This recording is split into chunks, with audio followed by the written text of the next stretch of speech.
कोल्हापुरातील CPRमध्ये 5 वर्षांपूर्वी सुमारे 150 बेड नव्यानं घेतले होते, पण तेच बेड आता चक्क भंगारात टाकले आहेत।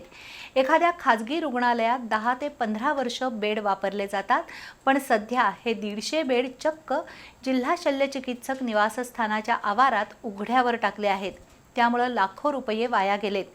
CPRच्या नूतनीकरणाचा फायदा घेऊन मुद्दाम जुने बेड स्क्रॅप करून नवीन बेड खरेदी करून ढपला पाडल्याची चर्चा सध्या सुरू आहे। कोल्हापुरातील CPR रुग्णालय 600 बेड क्षमतेचं आहे। या रुग्णालयातील अनेक वॉर्डांमधील खाटा 15 ते 20 वर्ष वापरल्या जायच्या।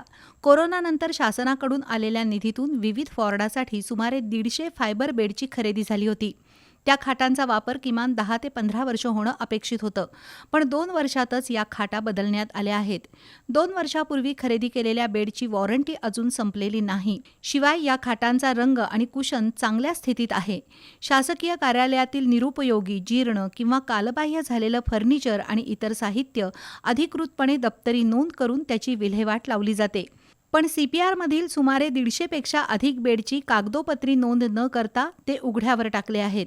त्यामुळे शासनाचा लाखो रुपयांचा निधी वाया गेलाय। CPRमधील सर्व इमारतींचं नूतनीकरण सुरू आहे।